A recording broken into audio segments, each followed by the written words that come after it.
beautiful Ethic cuties and the 40% of you who have still not subscribed to the Ethicsverse. What the heck's wrong with you? It's free. Welcome to the coolest place to be every Thursday at noon Eastern. If you think changing the workplace can change our world, I got a real treat for you today. We're talking about AI guardrails as a competitive advantage. Everybody's talking about AI, but we're going to be talking about how to put those guardrails, those governance guardrails in place to create a competitive advantage inside your organization.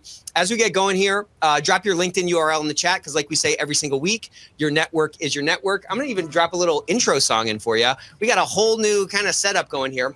Your network's your network. Neither are big enough. So connect with at least one person today. I was just reminded of this at the SCCE, how special this community we're all a part of is, because there were so many cool people there. I learned so much, and I have such a shot in the arm. I left totally motivated, energized, and ready to take on the world. So connect with somebody today. Take advantage of this unique thing that we have in our space. And if you're here for credits, congratulations, this is the place to be. So we are giving out hundreds of credits every single week, whether you're with SCCE, HCCA, SHRM, or HRCI. This is the place to be. You can even double dip. We won't tell anybody. I want to give you a little rundown of CEI in Nashville. It was a phenomenal conference, so many phenomenal sessions. We're going to be reaching out to some of those folks that put on some great sessions to try to bring them onto the Ethicsverse. We had a party. Our booth was really popping, which was great. And we had a really fun activity of creating some sock puppet microlearning. So be on the lookout for those. Those are, of course, going to be made available to the entire community.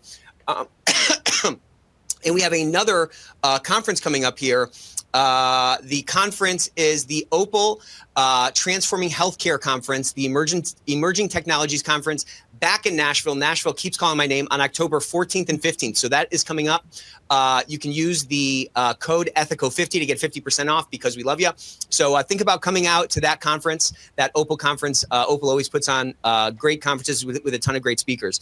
We did a session. So, you know, I'm obsessed with the Enneagram. We did a session.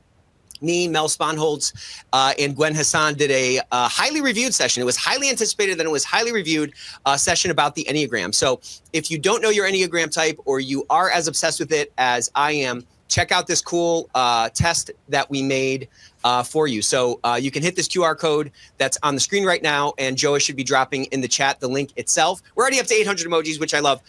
Hit this this quiz. And what it's going to do, it's going to tell you your type, and it's going to tell you the things that you can really lean into as an ethics and compliance or HR professional to really put those gifts that are kind of wired into your DNA to work to the most effective way. So based on the feedback we got, we're going to probably do this session on the Ethicsverse coming up. And, you know, I'm going to keep talking about this, so stay tuned for that, okay? I'm going to keep talking about this because I'm still hearing about how great of a session this was. The largest ethics event in the world. Ethicsverse Day 2.0. So if you have not watched those replays yet and shared those with your friends on Facebook, if you're still on Facebook, go ahead and download this white paper. This gives you a full rundown of everything that should be available on the console. So how to become the Office of Unlock, how to drive better engagement in your workforce, how to honor those whistleblowers, how to really leverage AI and see kind of around the curve for your organization and really integrate the insights from those DOJ experts that were on Ethicsverse Day. There was a ton of thought leadership at CEI, as I just said, and there's a ton of thought leadership in the Ethico library. So if you have not checked out the library, I'd encourage you to do that. You, of course, can Google all this stuff, right? You can Google Ethico library or Ethicsverse library, and you can see all this stuff in there. You also can hit this QR code. But I wanted to share a little bit about an episode that we just had with the one and only James Downing. He is a really cool background. You know I say that all the time, but like they're all cool. So much to learn from these folks. And he wrote a really cool book, which we're going to be giving away today. I want to give you a little clip from episode 229 with James Downing. Check it out. How do I add value to the organization here? Because look, we're a cost. I'm not bringing in any new money. I'm not bringing in any revenue. You know, I may have some interactions with clients, but it's not in a sales capacity. Yeah, they're not cutting you checks. You're not getting commission for any of your work, you know? So to get a better understanding of the business and to kind of earn that seat at the table, you have to impart on the business the fact that you are not there to prevent them from being successful. We are not the Department of No. And so one of the things that I've always told everyone who's ever worked for me, and I try and follow it myself, is that 95% of the time you should be saying yes. Now, it might be a yes, but yes, you can do that, but you got to create this checklist to file that form or whatever. But the times you're saying no should be so few and far between that when you do, you better come tell me about it. Round of applause for James Downing. I mean, I agree, right? We got to say yes more than no. We got to figure out a way to advance the ball forward. He wrote this this great book, Fundamentals of Compliance. We're going to be giving that away. We're going to be giving away 5 of those today. So get active in the chat. And a quick little rundown I wanted to share with you guys. Ethico recently got awarded #1 ethics and compliance software in the world. So round of applause. Let's get another round of applause going. Okay, very good. Grid leader, high performer, all that kind of stuff. We have a brand new risk assessment tool, which is going to fit right into what we're talking about today. So we really try to be a partner for you. We don't, we're not part of this acquisition machine where the acquiring company is based in some other country who doesn't really understand ethics and compliance. We really put that put a lot of effort into being a good partner and a good extension of your team, so your team can spend more time doing the things that only you can do. When you're pushing papers around, that does not move the needle for you. And you can, what do they say on that commercial? Only pay for what you need. You can configure your box, so to speak, to really give you exactly what you want. Speaking of being an extension of your team, right? We're trying to crowdsource this risk intelligence. So those stakeholders who are interacting with your risk management apparatus, they need to have a great experience. The last 50,000 responses that we got, over 90% of people gave a 4 thumbs up, right? 4-star experience and calling into our helpline. So when we can spend a better time on the phone, spend more time on the phone, get better information, your investigators can spend more of their time doing their investigations. So what that leads to, coupled with our updated tool, is case closure time cut in half, abandonment rate that's virtually 0, and a much higher substantiation rate. So if you're interested in any of those kinds of things, check out our DOJ package, which we have a 25% off special for, because I love you, and book your demo now. Even if you're not ready to move until next year, even if you're in the midst of a sort of a forced migration, it's incumbent on you to know what is out there. All right. With all of that said, I want to introduce our panel today. We have the one and only Evie. Evie is back. How's it going, Evie? Oh, it's fabulous to be here. I'm super duper excited. Thank you. Welcome back from Nashville. I saw a lot of, chatter on LinkedIn space. So it looks like you guys had a great time, and I can't wait to learn and hear all about it, and hopefully see the guests that you saw here on Ethicsverse. I wanted to also say thank you for your service providing to the compliance community by doing the training and reaching out and just finding a new way to spread the word of ethics and compliance. And because #1, you get the CEUs, which is great, but you learn so much. So I encourage people who have not been here or maybe have been here only one time to come back and continue to come back, because you will always find great information and you will always learn something new. Those are the little nuggets. We know a lot about ethics and compliance, but we all have different areas of interest, and that's the nuggets that we create. Like today, we have Ryan here, and I think his nugget of ethics and compliance is brilliant in the AI and ethics space. So I will leave it at that. We want to take these abstract, sometimes academic concepts and bring them down to earth so that we can start to actually change our programs and change how we interact with our business. So Ryan started this really cool organization called For Humanity. Ryan, welcome to the Ethicsverse. Let's get a massive emoji explosion for Ryan and for Evie. Ryan, before we dive in, maybe tell us a little bit about For Humanity and what it is you guys are focused on. Sure. So For Humanity is a nonprofit public charity that I started in 2016 after a 25-year finance career. Our main body of work is to support what we call an infrastructure of trust, which is replicating the financial audit system that's been around for 50 plus years in AI, algorithmic, and autonomous systems. So you're going to hear me use the term AAA systems, AI, algorithmic, autonomous systems. That's our scope. And so in supporting this infrastructure of trust, what we are trying to do is replicate independent audit, and we call it independent audit of AI systems, by establishing a set of rules. So our organization was just me for the better part of 4 years. As of March of 2020, it was just me. We are now 3,000 people from 101 countries around the world. We have crowdsourced transparently more than 50 different certification schemes, or when you hear those words, audit rules. So we've establish the rules by which these audits should be conducted. And then we also train people like CPAs. We train them to be For Humanity certified auditors. Now, a For Humanity certified auditor doesn't mean you have to be an auditor. You might be the person inside the company that is generating or making sure that the compliance is happening. You could be an advisor. You could be a consultant. You could be building technology solutions that facilitate compliance by design solutions. You could even teach this. I can only teach in English. We need people in our organization teaching in languages all around the world. And so when we establish these rules and when we establish these teachings, what we are aiming to do is to ensure that we are following the For Humanity mission, which is to examine and analyze the downside risk associated with these tools. Why the downside?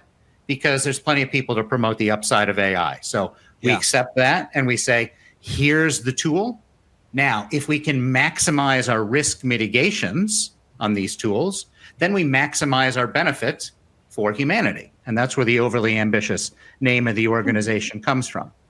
So when we put together these risk mitigations, what we do it with a humility that says, this is the best we can do amongst our organization by looking at the law, guidelines, standards, best practices. And where authorities, lawmakers, regulators want to approve our certifications, we submit to them every time. But many times they do not, like in automated employment decision tools. There's no one governing the space of automated employment decision tools. So then we have to go to the marketplace to seek voluntary adoption with what are effectively globally harmonized best practices. Does that make sense, Nick? That does make sense. We need this kind of thing. We need some sort of governance structure in place, and we need some guidelines that are going to be flexible to account for the myriad different businesses that are out there and the myriad different, applications of AI. So I love the work that you're doing. Let's get into it. How do you like that harp, you guys? I'm going nuts with the sound effects today. Okay, so there's all these AI tools kind of being rolled out in our organizations. As Ryan said, everyone's kind of focused on the upside. It's incumbent on us to make sure that we have our eyes on the downside and make sure that we're drawing, like I always say, clear lines on the road so that the business, that the car of the business or the vehicle that is your business can roll down that road a lot faster. So let's just dive right in here. I want to start out by talking about the trust advantage for AI deployment. I'll start with you, Ryan, and then we'll go to you, Evie. What do you think separates organizations that successfully build, stakeholder trust around AI versus those that end up facing this backlash or skepticism that we are already starting to see in the market? Well, think about a very simple process like procurement. So you've developed an AI tool, and now you want to sell it to a bunch of different buyers all around the world. So you're going to compete with others in that space. Now, we have laws and regulations. We have standards coming. No one, no one has these in place. No one. So when I get asked, who's doing audits already? My answer is no one. Why? Because they're not ready. They don't have compliance in place. So what we see now are people seeking this competitive advantage so that when they show up to these procurement decisions, they can say, I'm EU AI Act compliant. I'm GDPR compliant. And they get that assurance from an independent third-party assurance provider, someone who's an expert in what that compliance means. Now, it's an enormous competitive advantage because the buyer knows that they don't have to dive deeply into, well, have you done this? Have you met the Article 9 risk management requirement for the EU AI Act? Have you met the CCPA requirements for personal data in California? And on and on and on. The list is myriad all around the world, and it's a difficult challenge. And that's the other thing that we want to do. We're friends with these organizations that put this compliance in place. Why? Because we globally harmonize it. If you put GDPR in place in one jurisdiction, you're 95% of the way to being CCPA compliant. And to be digital personal data protection compliant in India, a new law where they're still just establishing the rules, but we already have a certification scheme and we're beginning to train people on it. So all of that is to say that this is a great way for groups to differentiate themselves, not just on product characteristics, but more importantly, on their ability to meet the requirements of the law, regulations, standards, and so on. I mean, we have SOC 2, we have FedRAMP, we have these sort of seals of approval that tech systems, for lack of a better term, have, so that a lot of the stuff you're talking about can, an organization can sort of rely on the adherence to those protocols, so that they don't have to go and test those 50 different security things that are sort of encapsulated in SOC 2 or something else. And the fact that that doesn't exist here kind of puts a lot of us sort of behind the eight ball. Frank just dropped into the chat here that some folks may recall. He shared a survey of about 200 professionals, compliance professionals, and 90% had no AI governance policy, and 95% did not even have an AI acceptable use policy. My good friend, muse, mentor, the goddess of compliance, as I call her, Mary Shirley, had a great session with the one and only Matt Kelly on this exact topic. And now is the time for us to really start kind of wrapping our head around how we can start to implement these kind of frameworks, or or at least the mentality in the absence of a widely accepted framework, to start, kind of protecting our organizations from the downside. So, Ryan, how has For Humanity seen the competitive landscape sort of start to shift for organizations with and without these AI governance frameworks? Are we starting to see some early signs of that shift happening? Yeah, it's just recently, I would say over the last sort of 6 months or so, as aspects of the EU AI Act have come into to enforcement. We begin to see groups now. Here's how I would characterize it. Out of 100 companies, we are talking about 1 to 2 to 5 of them. Okay, so it's still early adopter stage. They are basically saying, this is something I'm going to have to do, and I want to do 2 things. 1, I know it's hard to take my existing tools and make them compliant, so I want to start that process now because it's going to take me a while. The other is I want to embed these principles in a compliance by design type of structure or process, so that all the new tools that I'm rolling out are already compliance by design. And so finding frameworks like what For Humanity provides becomes key, because you're wondering, well, what do I do?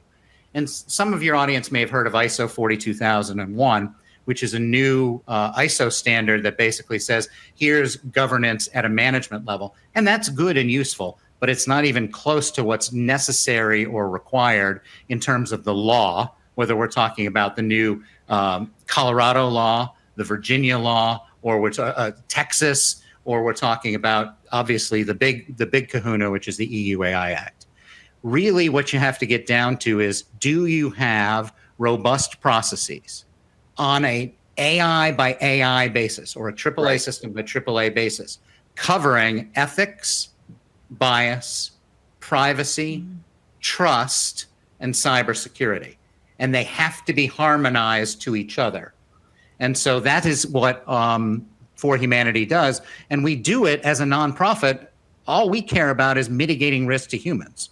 So we take all these tools that we have, all these frameworks, all these ideas, and we're just like, here, use them. If you're using them for compliance, great. There's literally no cost. Follow the rules, and you're going to build great and robust governance, oversight, accountability. Or commercialize these rules and these processes, in which case we license to you the ability to create technology, or be an advisor, or conduct audits, or teach. So we're trying to enable and empower this whole space. And one last thing about the space. In 2021, financial audits was a $55 billion a year industry. We believe that this will be a bigger industry within 10 years. And do you know where we're at today? Roughly $100 million of revenue. So when we talk about opportunity, my friend Shay Brown, who started the algorithmic auditing firm years ago called Babel, reckons that this might be the world's last job. Essentially establishing governance of these systems and then conducting audits and assuring them. Wow, the world's last job. Okay, might have to get certified, I guess. So Evie, you've built a lot of different compliance programs and kind of been involved with compliance cultures and companies that have won world's most ethical company time and time again. Can you think of any kind of early indicators that might show when an organization might succeed or struggle with this AI governance concept that really so few of us really have entrenched in our businesses? I can, but before I answer your question, I meant to say this at the beginning. I will be giving away 3 of these Let's Talk About Ethics shirts to somebody from our wonderful audience. Yay. From 3. Okay, 3. Yes. So 3. 3,000 emojis should be going up right now in anticipation. Yes. 3,000 new comments should be coming in anticipation of these t-shirts, which everybody loves. Please go ahead. So from lessons learned, because we should always elevate, right? And learn from and talk about what we learned is if you're not connected to me and I send you a message, I have no way of reaching you. So please make sure you're connected with me on LinkedIn. So I should have a lot of new connections. That's a great way to get followers, Evie. That's smart. Yeah. I tried to actually from last session when I was trying to give away shirt, I tried to connect with the person and say, hey, you want a t-shirt from this Ethicsverse? And I never heard back. So, wow. You know, slipped right through their fingers, you know? It did. So move on to the next. Now we have them this time. So I'm super happy. So now to answer your questions, I thought about the question, and it's really collaboration of the compliance folks. So it is our job to learn all these great things, coming to organizations like For Humanity, coming to the Ethicsverse, learning a lot about different areas of compliance that it's not necessarily in front of our focus over every day, and try to learn something new. And then making those olive branches across the organization so that you can have your 2 cents, your input, your questions, and be part of the process. One of the companies where I have worked at few years back is they put together an AI committee, and they had IT on the AI committee, and they had HR on the AI committee. They had marketing and the AI committee. They did not include anyone from compliance. And, when you had no access to the processes being formed, the policies being formed, that's pretty bad. So hopefully the folks listening here take advantage and start creating those olive branches, because if you want your company to be world's most ethical companies, not only that you have to have the policies, the code, the processes, but you have to permeate it throughout the organization and truly become authentic part of the process. That's how you get there. So what do you think, Evie, and then I'll go to you, Ryan, what are some of the common blind spots you see well-intending compliance officers or well-intending organizations have when they're trying to roll out an AI governance program? I think we're just so busy, and I mean, probably not enough resources, and not even talking about budgets and money, although that is nice to have. Not people in compliance run, and they're overwhelmed with all the things that you have to do. Like I was giving someone an example of, specific that had to do with training. We would chase everyone to get the training. And then once we were done chasing everyone to get the training, we didn't stop and looked at why certain group didn't take the training. You need to pause and assess. We didn't, because we were so busy, we had to chase the next thing.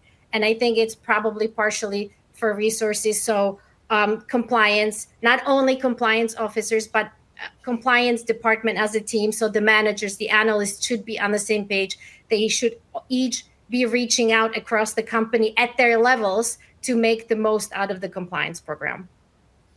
It's kind of like not urgent at the moment. So it might not get the attention that it needs, What would you add to that, Ryan?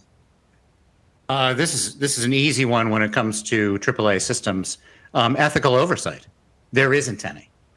And so when we talk about what ethical oversight means, we have to recognize that there's instances of ethical choice in design, development, deployment, monitoring, decommissioning. And what we need are experts who are trained in algorithm ethics, trained in adjudicating these unique examples of ethical choice. Let me give you an example. So, Nick, you and I, you're going to use my product, and I've got an AI. We agree by contract on what the purpose of that tool is. So using my hands, shoulder width wide, those are the guardrails, right? As long as we're inside of that purpose, then that's a legal and ethical exchange. Here's the problem. AI exists in between that. And what AI does is it moves, and it changes, and it learns, and it experiences things called model, data, and concept drift. So if it just stays inside those guardrails, my hand's just moving a little bit around my microphone, no big deal. But what about when it deviates so widely that my hands leave the video package? That is now illegal and unethical. Here's my point. As I move in from putting the guardrails out this wide, you tell me where we're supposed to set those guardrails. Yeah, exactly. Does the law do this? No. Do standards do this? They haven't even thought about it. Therefore, this is an instance of ethical choice. And we need trained ethics officers who understand how to establish these key performance indicators. Because what we do as auditors and providing assurance is we don't say to somebody, no, here's your guardrails. We say, you tell us what your guardrails are. You establish them. You document the monitoring process from your ethics committee.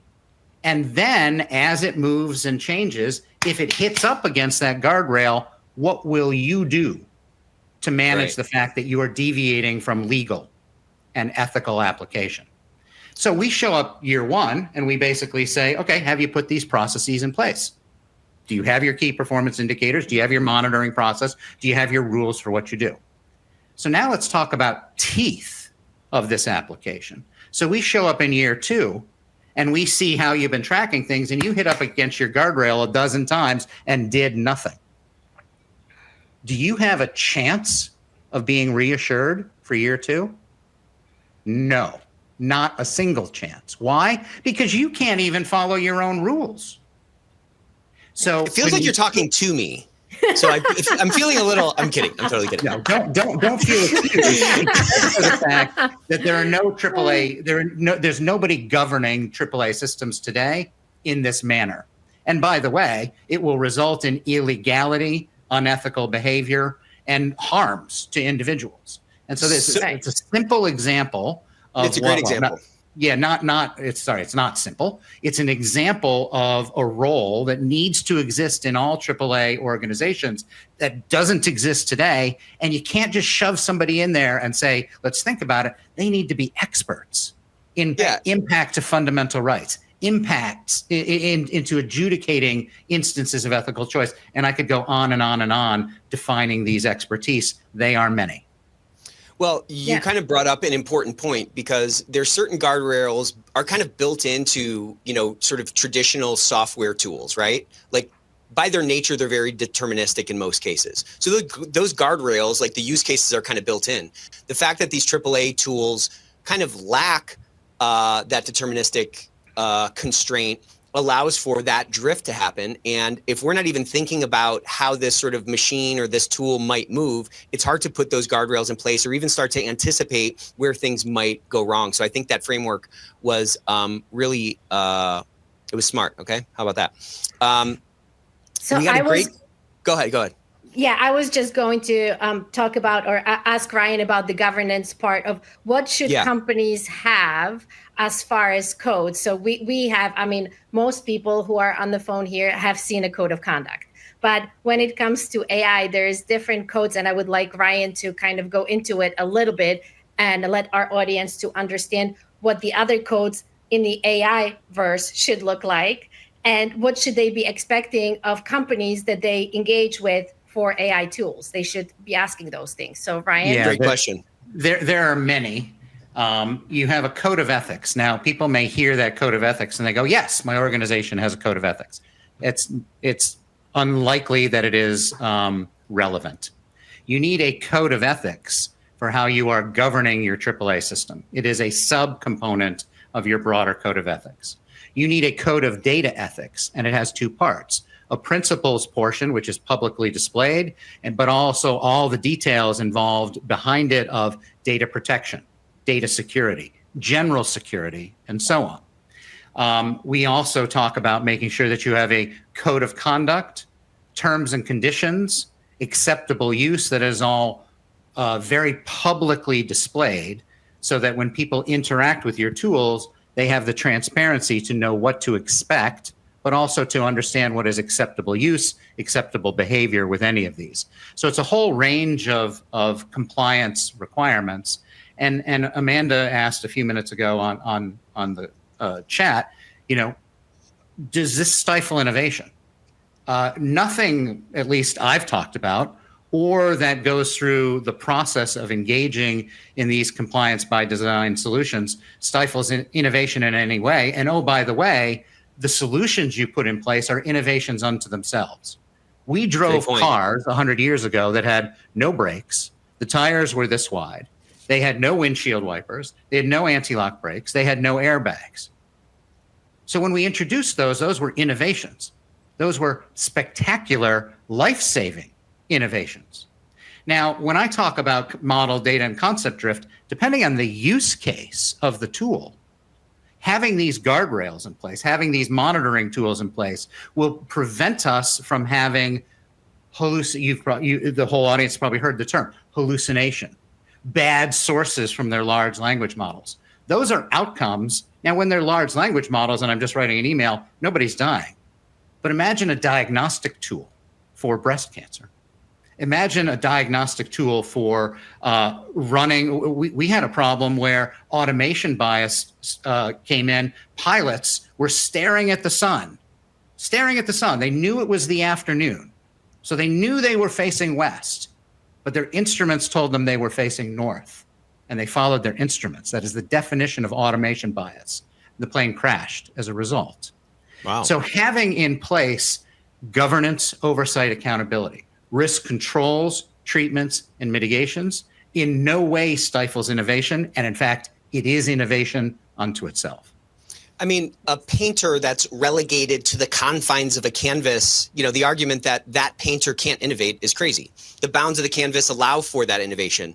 Like, think about any sports game. There's bounds to that field. There's rules on the, you know what I'm saying? There's painted lines around the field, and that constraint allows for sort of contained innovation. Imagine a game with no boundaries. I mean, how would you even have a crowd around that? So I think it's a smart question.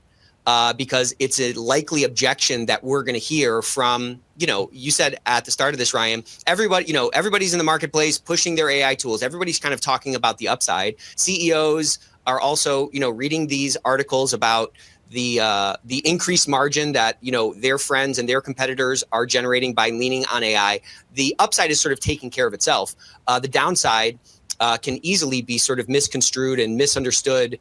Or kind of talking about the downside can easily be misunderstood as like stifling that innovation. But I think that answer you gave is phenomenal. We have to have those clear guardrails because, I mean, again, the lines on the side of the highway allow for you to drive a lot faster than if you were just sort of traversing across, something with no lines on it.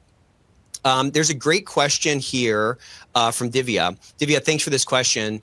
Let me find it. Man, there's so much popping in the chat. I love it. She said, is the AAA framework primarily applied to AI audits for financial or third-party compliance, or is it being adopted internally by companies to govern and monitor their own AI systems? I think it's the latter, right? Yeah, it's the latter. The process that we've created is meant for the governance, oversight, accountability of all AAA systems. Now, what we have not done a sufficient job yet, and we are advancing this work, is we have to get into use case by use case examples. Now, in the case of automated employment decision tools, we identified 68 use cases. We spent 2 years drafting specific rules, controls, mitigations, and treatments for each of those individual 68 use cases. So in the case of AEDTs, automated employment decision tools, we have the full spectrum. We have 100% coverage. With humility of these things will change. And we've done the best we can. We're not going to try and pretend it's perfect. Perfection is our but it's a starting point. It's something to 100%. Start responding to and tweaking for your own application or your own use or whatever. That's correct. Now, if we talk about something like autonomous weaponry, we haven't gotten to that. That's part of our project that meets every Thursday, normally actually at this time. And actually, everyone is welcome to be in this meeting where we're going to examine, it's more than 181 use cases of AI agents. And we develop risk controls, treatments, and mitigations for each use case. And we've done many. There's still a lot to do. And that's something that you're all welcome to come join, talk about, have your voice heard. So you might be actually preventing Terminator 2 from happening, which is cool. When you get to the weapons piece. Terminator 2 from happening. Yeah. People say Skynet and they think science fiction. Tristan Harris was on Bill Maher's program just recently talking about controllability and intervenability. we already have artificial intelligence that when you tell it you're deleting it or you're moving on to the next version, will react by trying to save itself, save data, protect, find new sources of energy. Copy itself to a new server, bribe 100%. you, blackmail That's you. right. Yeah. So controllability and these are tools, okay? We're not killing anything. It's a tool. You don't kill a hammer. You don't kill a nail, okay? These things need to be useful to humans. And if that use means setting aside one and moving on to a second, that one that we set aside doesn't need to save itself, copy, replicate. Now, why does this happen? Because we actually have a tension that very few people realize. We want to build our systems. I'm going to say words and you're all going to go, yes, yes, yes, we want those. Robust, resilient, right? We want our systems to be robust and resilient. But when robust and resilience happens, you know what you do? You copy your code. When somebody comes to delete data, you go, well, you probably don't really mean that. I'm going to save some over here. No, that's my personal data, and I have a right to have it deleted. So we have a set of controls associated with intervenability that allow us to make sure that we avoid crazy concepts like Skynet, like rogue AIs, like tools that can't be turned off. And we require that they be controlled and intervenable. Does that make sense? Yeah, that does make sense, Ryan. Can you provide a link to that use case discussion? So there's probably some people in the chat that would be interested in joining that. Evie, you had something you were about to say?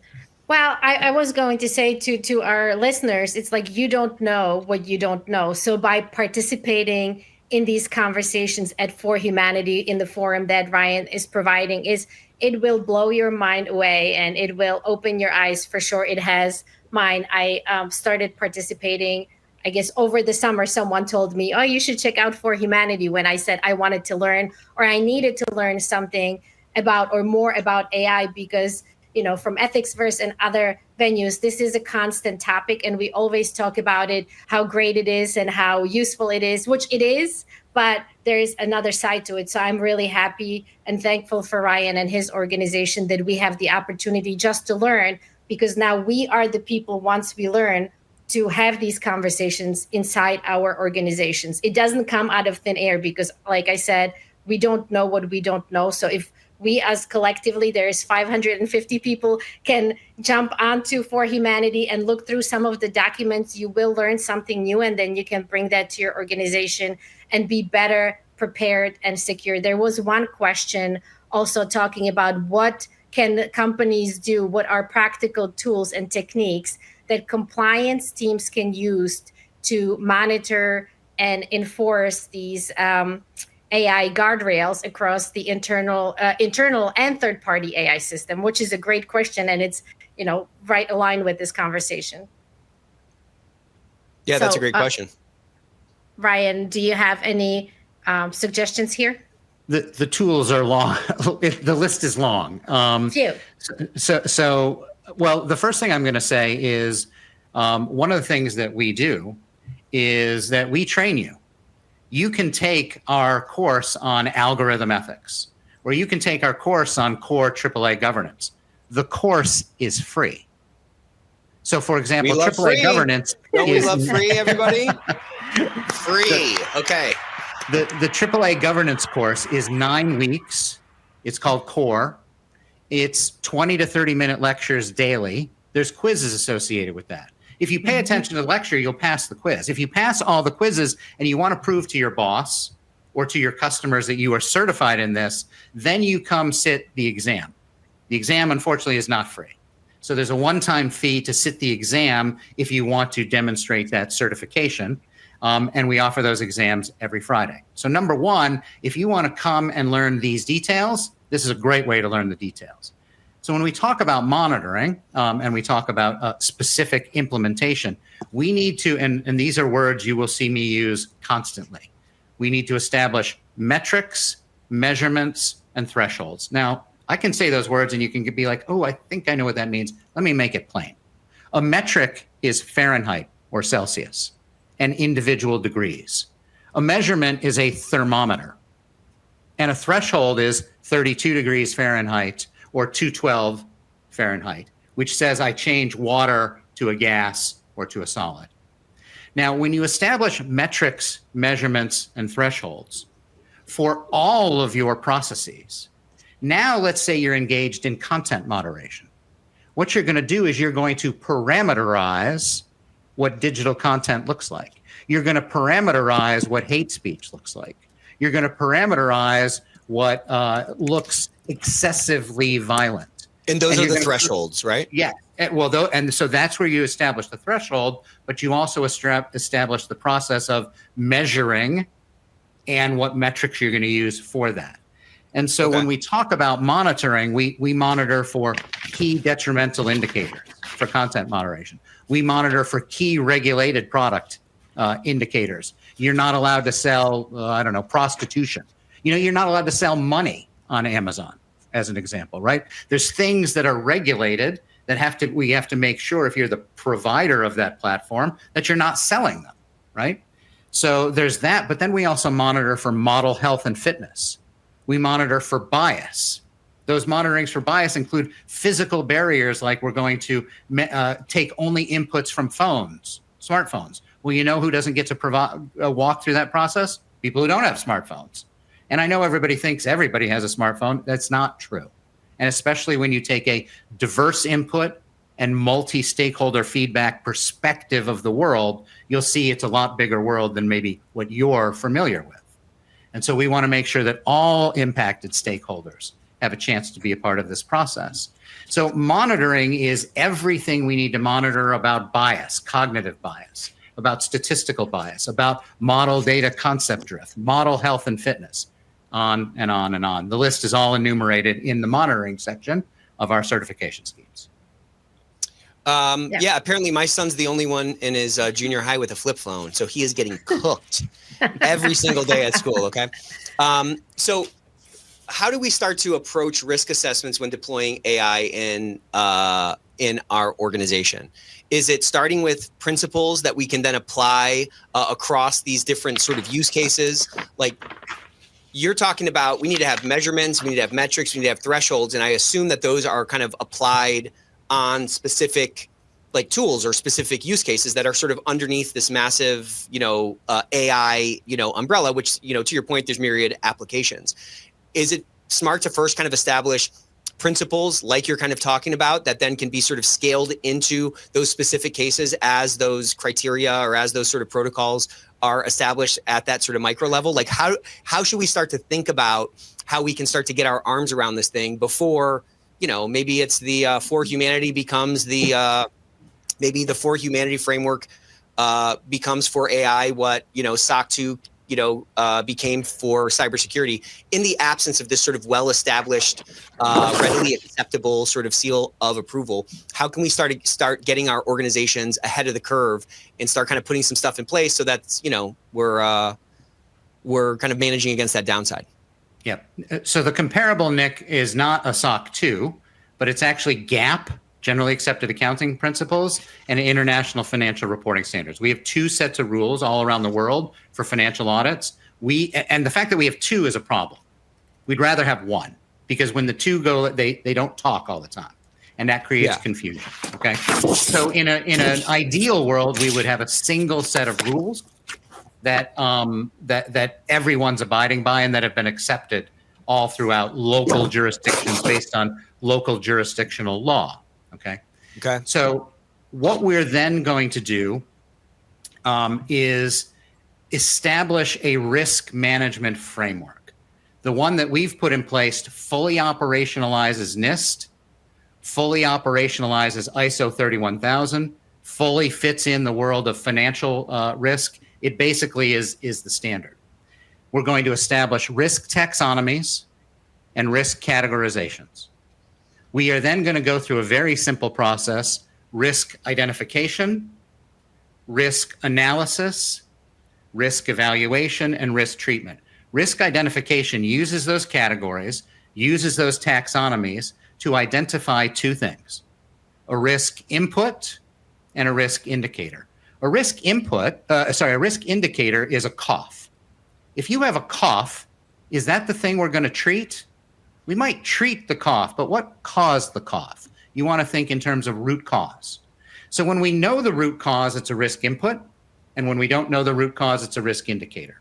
What we're going to do is we're just going to create a whole bunch of lists of those. Now, how do we do that? This is where we deploy diverse input and multi-stakeholder feedback after we've identified a 360-degree perspective of direct and indirect stakeholders. And for example, indirect stakeholders might be the economy, markets, the environment, and so on.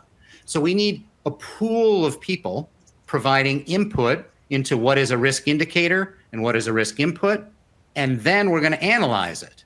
What is the severity of that risk input? What is the severity of that risk indicator? And then we're going to begin to evaluate how can we treat it? How can we manage this risk? All to get to the end of what is the residual risk of a tool. And that residual risk, many people in the United States have seen these commercials, right? It's the family running through the woods and it's beautiful blue sky in the background and trees and the woods, right? And the first 30 seconds of this commercial tells you what this drug treats. You have cancer, we've got a cancer treatment for you. And everybody's happy and smiley, right? But then the FDA, wisely, requires that the second 30 seconds of that commercial explain all of the residual risks, or what we know as side effects. Redness at the site, diarrhea, dry mouth, or even death. But the point is that once I know what the risks are from this drug or from this AI system, now I am an informed user. And all of this, Nick, is based on having a robust risk management process. Just imagine how many heartaches and actual damage might have been avoided if ChatGPT had said, oh, by the way, when the output of this tool comes out, it might hallucinate. It might make up sources. So check your work or check where this comes from. We've had a lot of harm caused just by ChatGPT and other LLMs where people were unaware that these were problems with these tools. Yeah. I wonder, that'll be another show. So Evie, I want to kind of talk about internal AI governance infrastructure. I think there's a lot of us on this call who are thinking about it. It's on our to-do list. We want to start putting some of these tactics and frameworks in place. How would you kind of structure an AI ethics program that scales across a large organization? You know, you've worked at many, many large organizations. What kind of things might somebody who's at a relatively larger organization have to think about in structuring their AI ethics program?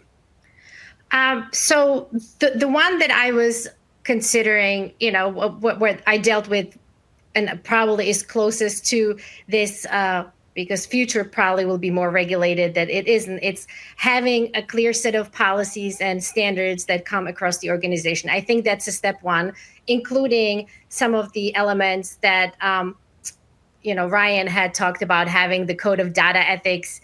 It's important. Having the code for the AAA system is very important. Also, understanding what the space is look like, maybe having a certification, whether it is the For Humanity certification or all the other ones. When I was looking at the different companies or different venues, how certifications may be provided, like auditing certifications for AI systems. So we have the For Humanity, and that is the only ethics-first, human-centric, independent audit with strong governance focus, the only one. Then you have the NIST AI certification, which is flexible voluntary risk management playbook, which is a little bit different. The ISO, Ryan mentioned, 42001 is management system standard, which is great for global organizations who are already using ISO certifications, but it doesn't say anything about the ethics. And that scares me, that we rely on some of these certifications to do ethics. So I think you have to include ethics in it, but it's having the policies, having clear-cut processes across the company. Auditing is really important, and training of your employees. And then I will take it one step even further.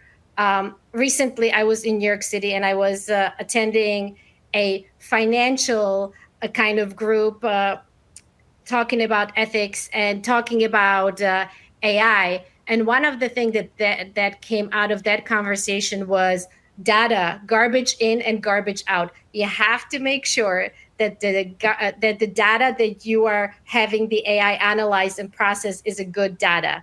And I giggled and got a little scared because somebody in the audience said, well, can't AI, and maybe Ryan can chime into answering this part, is, well, can't AI just figure it out if it's a garbage data or not? And that scared me a little, because then what's the place in there for humans? And I was sitting next to a New York City crime prosecutor guy, and I'm like, wow, that was really scary. And he kind of agreed. So do we want AI to take care of everything? I think not. We need humans, and we need to protect ourselves. But some people may like not having to do all the work, or it's easier.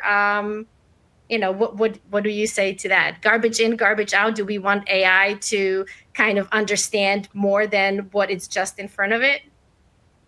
So data management governance requirement under the EU AI Act, it's actually a requirement under a lot of privacy laws, essentially says that you must have high data quality. But by the way, data is not the be all and end all. When we take data and we organize it in a wise manner, and we verify and validate and check it, it becomes information. Is information the end goal? Not a chance. We gather information because we want to seek knowledge. Knowledge takes information and creates benefit through the process. Is knowledge the end goal? Silicon Valley thinks so. They're wrong. The end goal is actually wisdom. Wisdom is the application of knowledge and the consideration of all impacted stakeholders, maximizing benefit for all impacted stakeholders. Knowledge does not do that. And that's why we see harms. That's why we see groups creating chatbots that bring children along, 14-year-olds, who fall in love with the chatbot, who talk about issues like suicide and depression, and the chatbot is not prepared with a duty of care for somebody who's vulnerable, to be able to deal with and handle that. And then the child commits suicide. And now we've got, well, what's culpability look like? Who's responsible for such a thing? And unfortunately, Silicon Valley's answer to that, so this is a group called Character AI.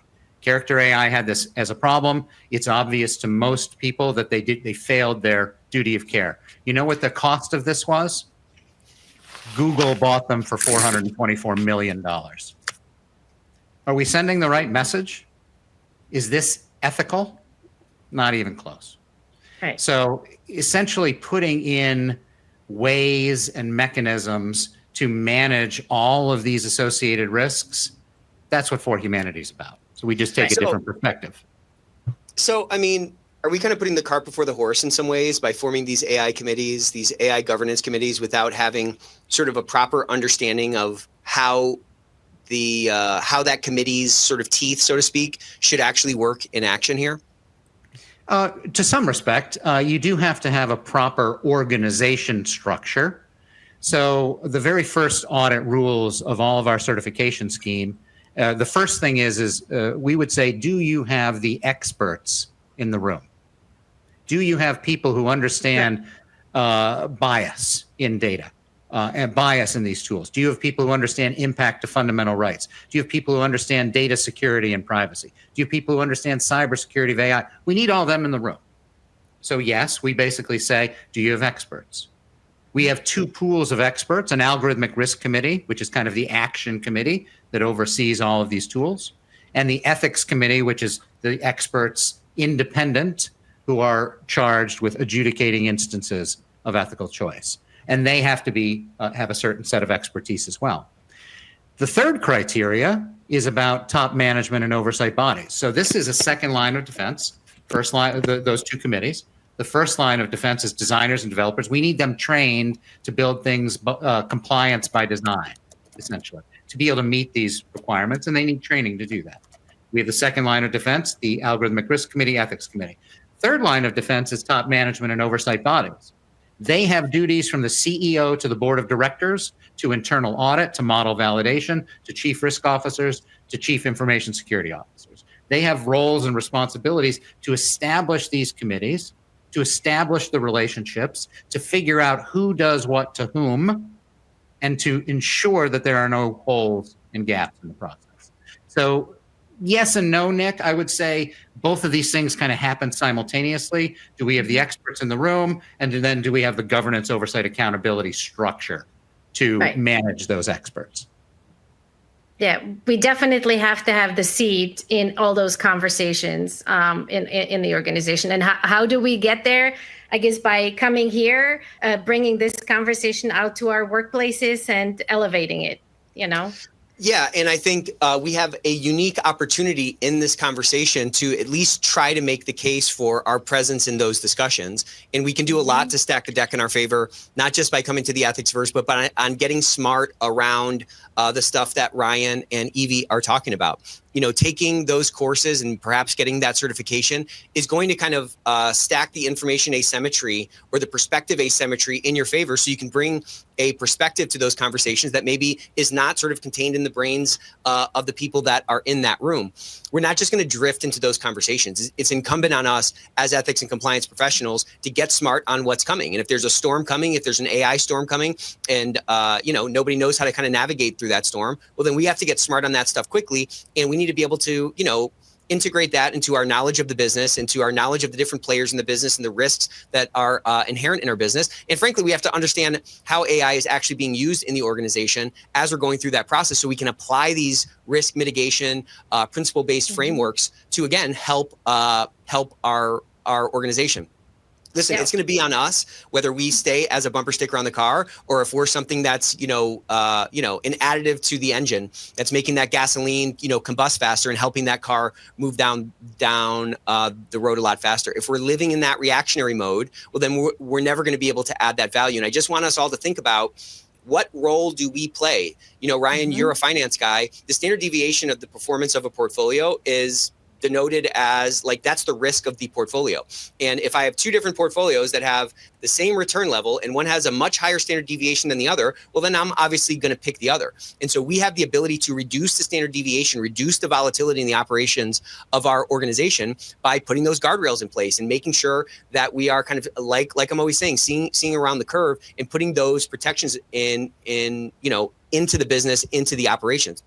When we can lower that volatility, that just increases the quality of the business. It increases the excellence, and all of that falls down to the bottom line. So we can either wait and be in reactionary mode until a bunch of things go wrong and there's regulations that come out, or we can learn these frameworks, whether it's the COSO framework that we talked about last week, or we can take this kind of certification that Ryan's been talking about and start kind of pulling the future forward. It's going to be one or the other, though. Okay, so I want to talk a little bit, though, about let's jump down to I think we only have like 10 minutes left here. So I want to talk a little bit about stakeholder communication that builds confidence. We kind of touched on this topic of how this governance can, be misperceived as stifling innovation. And I think Ryan shared some good frameworks about that. Evie, I want to start with you. You've authored some compliance communications that have reached, thousands and thousands of people in the workforces that you've been a part of. How do you adapt this expertise for AI governance communications with these stakeholders in the organization, sort of up and down the sort of leadership stack? What kind of things should we be thinking about to maybe, get ahead of an objection that maybe is going to be latent or that is likely going to come out as, these communications are coming out, where we're trying to get people to be more responsible and anticipate sort of, things going off the rails? So there's many ways to communicate. And I think everybody has to take a look at what they're currently doing as far as, the communication piece, because not all organizations do the things that I did. But when I would come into an organization and I see that there is nothing done, at first, I just start publishing a monthly compliance communication where I see the need is. Since AI is part of the IT, and if the company has an IT department, maybe you want to partner with some people there and talk about finding a way to discuss AI in many different ways, whether it's the monthly compliance communication. I also authored a AI training course for the organization, because our point was we wanted to bring attention to the policies that we had within the organization that were actually published by our parent company, somewhere hidden on the website, and nobody really knew where it was. So we wanted to make sure that everyone at least knew what those policies were. And in that process of me building the training course, I learned that the company was using AI for many, many years. We didn't call it AI then, but that's really what it was. We called it analytics, for lack of a better term. And I worked through the processes, figured out what that was to create the course. And I had a lot of buy-in across the organization because I included them in my conversation. So the more people you can include when you're working on these initiatives, it will be better received, because I believe, and this is what I pride my program on, is talking to people, not at people. So having that conversation and figuring it out.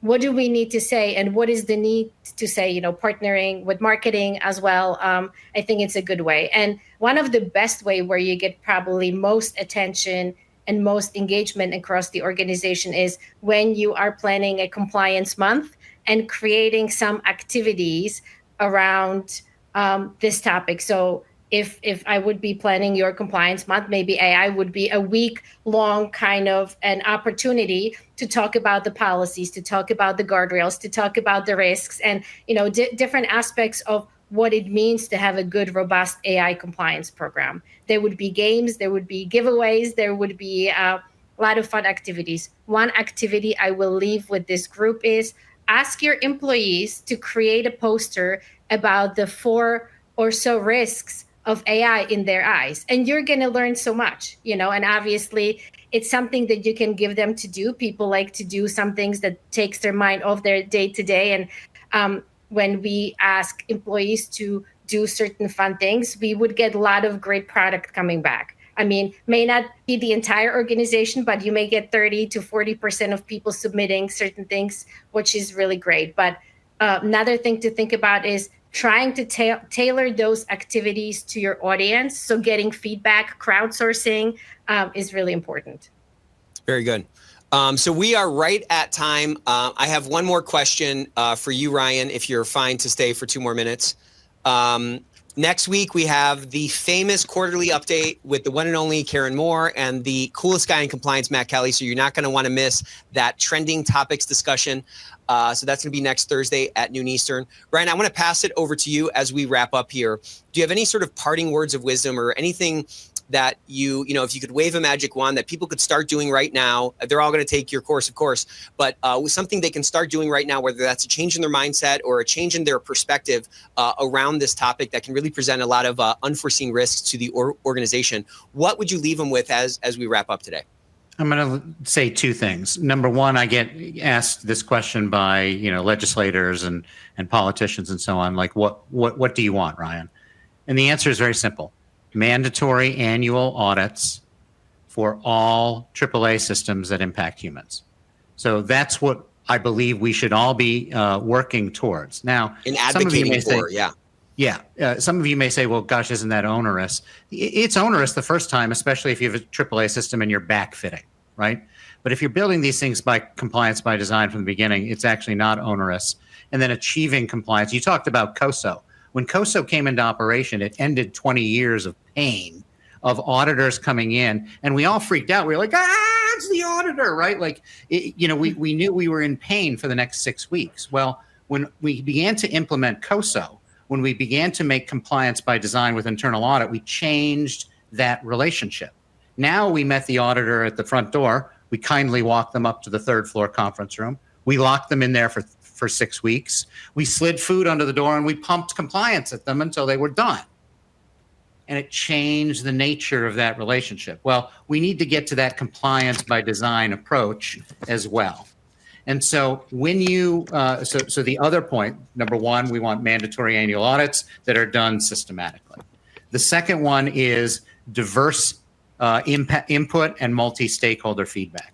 Making sure we aren't just looking at risk from the perspective of my organization, but of our impacted stakeholders, bringing in their voice to make sure that we have risk controls, treatments, and mitigations in place to help reduce the risk of these tools. Because if we do, then we will maximize the benefit of these tools for humanity. And again, that's why we exist. Well, thank you so much. Let's get one more round of applause for Evie and for Ryan. You got something to say, Evie? Yes. So since we're talking about human connections, I'm super duper excited. Next week on Wednesday, the New Jersey Compliance Professional Network is having their first meetup in Montclair, New Jersey, on a rooftop restaurant. So I saw someone there said, I'm from New Jersey. If you are from New Jersey, check out my wall. I posted about it, but That's what I want to do. I think in this conversation and taking this conversation forward, we have to maintain human connections inside and outside of our organizations. That's probably one of the most important things. So thank you so much for the opportunity, Nick. Yeah, thanks for coming. Everybody was clamoring in the chat to have you guys back for a part 2 of this this discussion, so we got to get that on the calendar. All right, we'll see you guys all next week for trending topics. Have a great day. Love you all. See ya. Thank you. Thanks. Thank you.